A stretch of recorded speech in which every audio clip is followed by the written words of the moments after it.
So I have kind of my two eyes drawn. If you guys could get a third one, just again, like the whole goal here is really to practice, okay? Um, so what I'm going to be doing now is I'm going to start kind of going in with my color. Now, I'm going to draw that eye that I had pulled up, all right? So I'm looking at this, and you really got to answer the question, like what colors, what values are you seeing in this eye?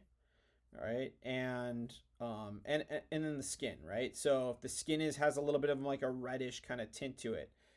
All right, so I'm gonna start working on this one. So as you guys are finishing up your third one, I'm gonna start kind of going into this eye and playing around with color and stuff here. Again, it's your job. Whatever your flesh tone, your skin tone is, you need to get that right. That's your job here. So I'm gonna pull out a couple that I'm seeing right now. Like obviously I see some tan in there. So you have that. I don't even know what this is. Goldenrod might be okay. I might have a little bit of this peach in there. I see a little bit of pink. It's real subtle, and magenta. On this particular eye that I'm looking at, there really isn't a whole lot of. Let me see if I can find this one. There isn't a whole lot of yellow, so I'm not gonna. I don't think on this one I'm gonna have yellow. The ones on my kids had a lot of yellow to them, so that one. But I'm gonna kind of roll with it and see what happens. So I'm gonna start laying down probably like honestly like the goldenrod. Is that what it was called? Nope. I'm gonna even go with maybe like a peach right now and just kind of lay that in. And I'm gonna go in really, really subtle and really like soft with this color. Okay, so I'm not like laying down a ton. Right, it depends. Like I know I talked about with you guys like building up and using complementary colors to neutralize stuff. That really depends on like the image that you're working with. Okay, so if your colors like need that, if it's really yellow, go ahead and add in yellow. Okay, right now I'm seeing some peach, I'm seeing some like very light subdued tan. Okay, and there's some really bright spots on here too. I even see some pink and peach inside, like kind of like the eye here. Okay, but I'm going soft to build this up. Okay, so that's like the number one thing you guys should kind of be seeing here. Move this one up a little bit. Okay, now I'm using that mulberry, which is kind of like a magenta-y color.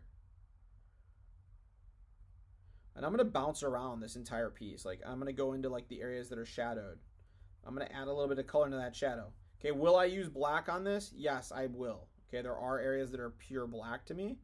So I will add some black into this one. But you don't want to rely on black for every shadow. Sometimes you can get that, remember, by doing the complement. So like even like this this kind of magenta-y color that I'm using right now, I might be able to get that just through using yellow on top of it to neutralize it, to pull it down. But again, your job is to match your colors. Okay, if something gets too yellow, you're like, oh man, that's way too yellow. That's not what I intended, or that's not what it looks like. Okay, well, how do you neutralize it? Put a little violet over top of it. The lighter violet might be the one. Maybe the darker. Depends on what the color is you're seeing. Okay, at some point here, what I'm going to start doing is kind of building this up and starting to burnish stuff a little bit, right?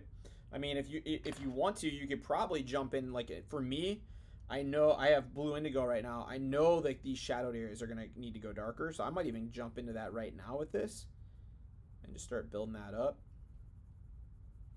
Okay, I like punching a little bit of color in there, even though like I'm not seeing a ton of blue in that. I just think it's going to look a little bit better with a little bit of color and not just straight pure black on that. It's just going to flatten it out if I do only that. So I could go in with orange and neutralize that blue down if that goes too far.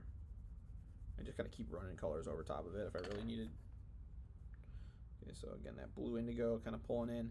I'm going to start going into my eye now, into the actual iris, and start adding in some color in there. Okay, again, I'm not really pressing super hard yet. Okay, I'm just trying to, match some values and colors as best I can. Give a little bit of that definition on the edge.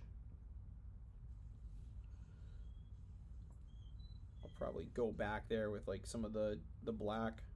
And okay, I'm gonna leave some areas kind of like pure white because I see like in the eye, across this strip, there's like really some areas that are pure white. You know, there's a little bit of blue tapped into some of that too, but I see like whatever that reflection is kind of coming in.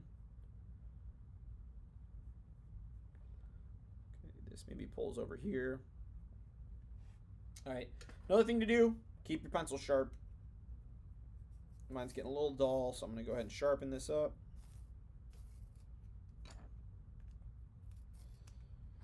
Again, with these light blues. Now, I mean, this eye, the one I picked here, is fairly dark. There's a lot of black in here. So, you know, just you won't have that contrast right away if you're doing something like this. But at some point, I'll go back in. I mean, there's some really bright stuff in here, though, too. So, all right. Now, just kind of for the sake of time here, I'm going to start kind of pushing my darks a little bit quicker. Okay, I'll start kind of suggesting some of the lines that I'm seeing in this reflection. And I'll probably end up going over those with black too. Okay, some of the other areas like in here though, once I kind of build these up, you know, these fleshy tones and stuff, at some point I'm going to probably burnish over them with like maybe like a white or maybe like just a common color, maybe a peach or a brown or a tan, you know, just to kind of pull that out and make it look like it actually does. Because I think those colors are sitting a little bit separated. So I'm going to need to go in there and kind of blend those out a little bit.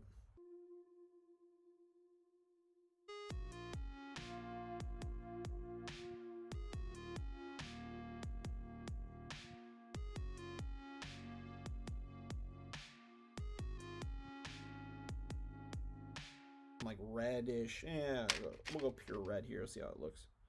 Yeah, I see some veins, so I'm going to just kind of sketch those in lightly here. You can see like this area though is like it's way darker and way larger in terms of like the dark part of that shadow there. So I'm going to go back in, build that in. Again, please make sure you save or you just have your image available. When you guys turn these in today, post the image of the eye that you did in color along with you know, the final drawing itself. Okay, I'm gonna go in and kind of just talk about like my eyelashes and how I deal with that here.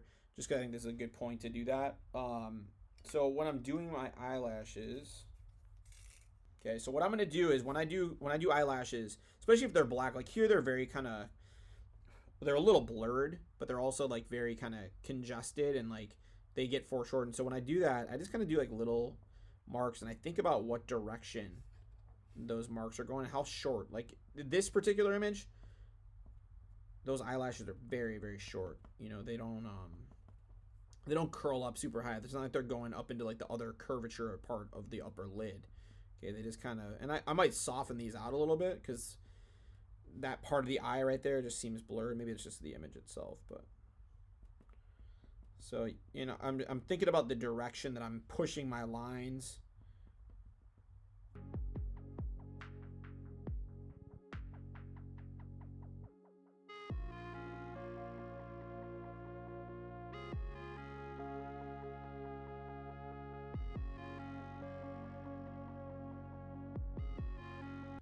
I think the screen's being a little bit weird too, but you know, I could kind of keep going and tweaking some things here and there, but you know, good base drawing there. Again, I feel like I could just keep playing around with this and kind of tweaking it over time.